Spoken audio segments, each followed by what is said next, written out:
let's take that live look outside Moorhead City. Carteret Community College cam looking west across Bogue Sound. Lots of deep blue skies across the area for us this afternoon.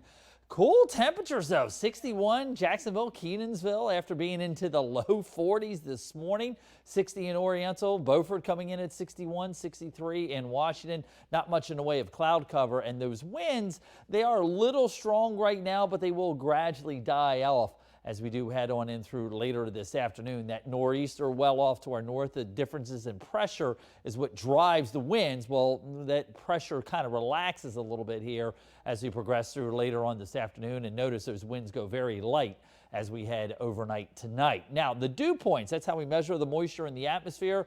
They've been feeling just fine in the 40s since we saw that front come through yesterday morning. The problem is, though, those winds are going to start to pick up back up out of that south-southeasterly direction, and notice how those dew points start climbing into the 60s. When we're starting to talk about mid-60-degree dew points, that's where you're on the verge of potentially having enough energy for some severe storms, and that's one of the things I am concerned about in the early morning hours on Friday.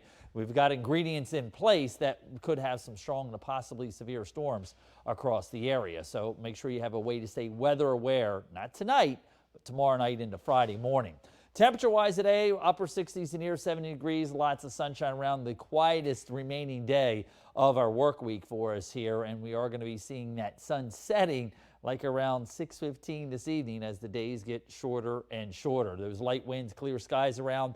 Back down into the 40s, we're probably mid to upper 40s for some of those deeper inland spots, and holding into the 50s along the coast. There's that nor'easter. Boy, you'd almost think it was a tropical system there. You can clearly see a swirl, almost an eye-like feature that's moving away. We're just on the tail end of that circulation with a few of those clouds out across the Outer Banks, and this is our next weather maker. You can see already parts of Louisiana and eastern Texas under a tornado watch, and that's going to be making its way towards us with a lot of energy in the atmosphere. High pressure kind of scoots across our area and then goes to our north tomorrow, allows a lot of high mid-level cloudiness to stream its way across the area.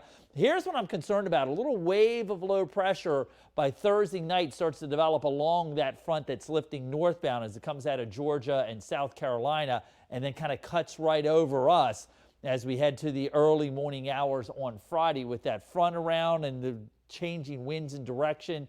That does have some concern for me, but notice that lifts to the north, and we get a lot of dry air that slides up along the eastern seaboard for us here as we head into Friday afternoon and evening. Now, we are already outlooked with that slight risk, that level 2 of those severe storms, as that low pressure is going to be coming up along the coast.